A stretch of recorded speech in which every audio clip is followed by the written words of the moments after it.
S, BJP ರಾಜ್ಯಾಧ್ಯಕ್ಷ ವಿಜಯೇಂದ್ರ ಅವ್ರದ್ದು ಒಂದು ಪ್ರೆಸ್ ಮೀಟ್ ಬೇರೆ ಸ್ಟಾರ್ಟ್ ಆಗಿದೆ. ಏನು ಮಾತಾಡ್ತೀರಾ ಕೇಳೋಣ ಬನ್ನಿ ಅಂತೇಳಿ ರಾಜ್ಯದ ಜನತೆ ಮುಂದೆ ಹೇಳ್ತಾ ಇದ್ರು.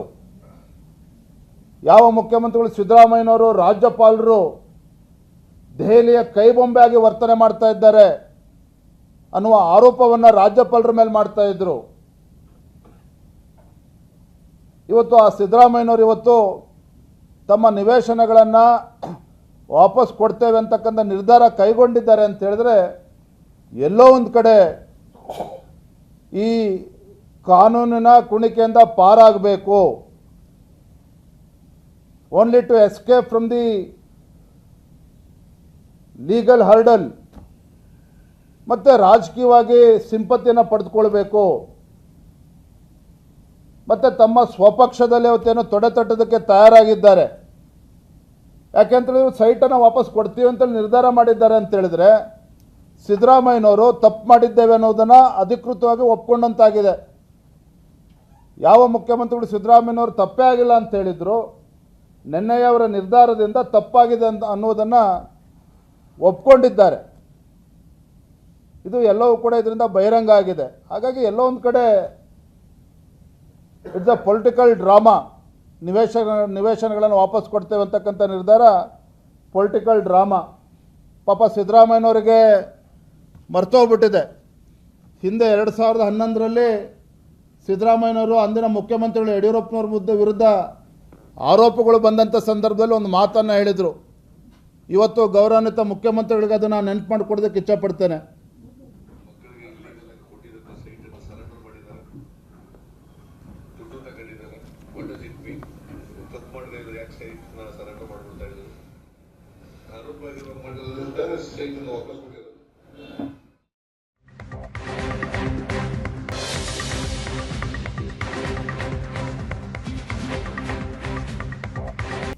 ಸಿಎಂ ಸಿದ್ದರಾಮಯ್ಯನವರು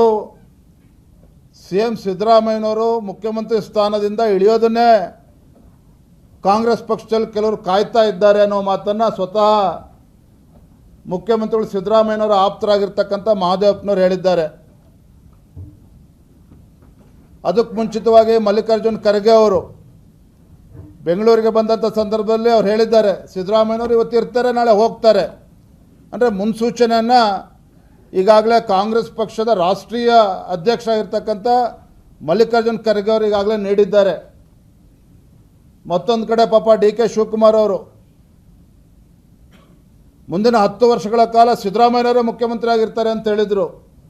ಅವರು ಕೂಡ ನಿನ್ನೆ ಗೌಪ್ಯವಾಗಿ ಪರಮೇಶ್ವರ್ ಅವ್ರನ್ನ ಭೇಟಿ ಮಾಡಿ ಅರ್ಧ ಗಂಟೆಗಳ ಕಾಲ ಸುದೀರ್ಘವಾಗಿ ಚರ್ಚೆನ ಮಾಡಿದ್ದಾರೆ.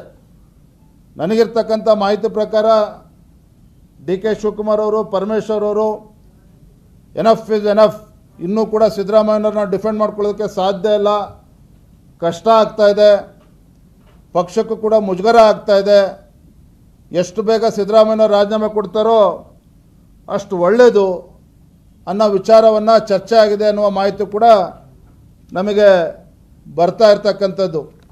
ಸೊ ಕಾಂಗ್ರೆಸ್ ಪಕ್ಷದಲ್ಲಿ ಏನೇ ಆಗಲಿ ಇವತ್ತು ಭ್ರಷ್ಟಾಚಾರಕ್ಕೆ ಕುಮ್ಮಕ್ಕನ್ನು ಕೂಡ ರಾಷ್ಟ್ರೀಯ ಕಾಂಗ್ರೆಸ್ ಅವರು ಕೊಡ್ತಾ ಇರ್ತಕ್ಕಂಥದ್ದು ನಮಗೆಲ್ಲ ಗೊತ್ತಿದೆ. ಒಟ್ಟಾರೆಯಾಗಿ ಇವತ್ತು ಭಾರತೀಯ ಜನತಾ ಪಾರ್ಟಿ ನಮ್ಮ ಹೋರಾಟಕ್ಕೆ ಮೈಸೂರು ಚಲೋ ಇರ್ಬೋದು, ಅಧಿವೇಶನದಲ್ಲಿ ಮಾಡಿರ್ತಕ್ಕಂಥ ಅಹೋರಾತ್ರಿ ಧರಣಿ ಇರ್ಬೋದು, BJP JDS ಬೆಂಗಳೂರಿಂದ ಮೈಸೂರು ಪಾದಯಾತ್ರೆ ಮಾಡಿದ್ದೇವೆ. ಇದೆಲ್ಲದರ ಪರಿಣಾಮ ಆಗಿ ಇವತ್ತು ಮುಖ್ಯಮಂತ್ರಿಗಳು ತಮ್ಮ ತಪ್ಪನ್ನು ಒಪ್ಕೊಂಡಿದ್ದಾರೆ. ತಮಗೆ ಬಂದಿರತಕ್ಕಂಥ, ತಮ್ಮ ಕುಟುಂಬಕ್ಕೆ ಬಂದಿರತಕ್ಕಂಥ ನಿವೇಶನಗಳು ಅಕ್ರಮವಾಗಿದೆ ಅನ್ನೋದನ್ನು ಅವರೇ ಸ್ವತಃ ಒಪ್ಕೊಂಡಿದ್ದಾರೆ. ಹಾಗಾಗಿ ಇನ್ನೂ ಕೂಡ ತಡ ಮಾಡ್ದೇನೆ ಮುಖ್ಯಮಂತ್ರಿಗಳು ತಮ್ಮ ಸ್ಥಾನಕ್ಕೆ ರಾಜೀನಾಮೆಯನ್ನು ಕೊಡಬೇಕು ಅನ್ನುವ ಆಗ್ರಹವನ್ನು ನಾನು ಈ ಸಂದರ್ಭದಲ್ಲಿ ಮಾಡ್ತಾ ಇದ್ದೇನೆ. ಏನಪ್ಪ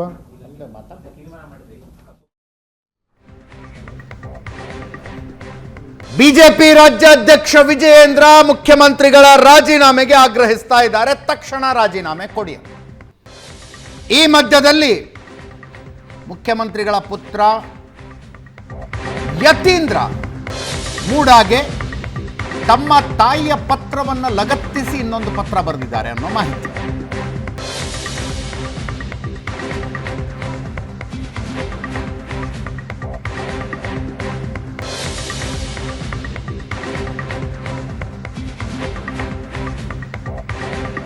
ಅಥವಾ ತಮ್ಮ ತಾಯಿಯ ಪತ್ರವನ್ನು ಮೂಡಾಗೆ ಕೊಟ್ಟಿದ್ದಾರೆ.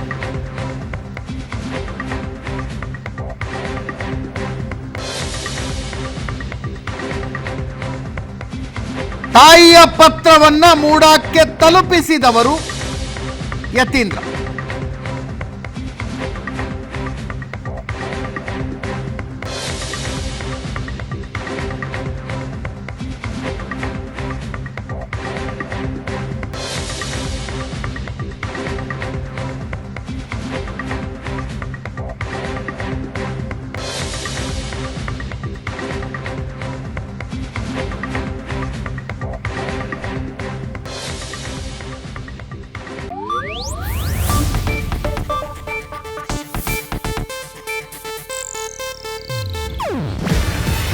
ಇದು ಏಷ್ಯಾನೆಟ್ ನ್ಯೂಸ್ ನೆಟ್ವರ್ಕ್ ಪ್ರಸ್ತುತಿ. ನೀವು ನೋಡ್ತಿದ್ದೀರಾ ಏಷ್ಯಾನೆಟ್ ಸುವರ್ಣ ನ್ಯೂಸ್.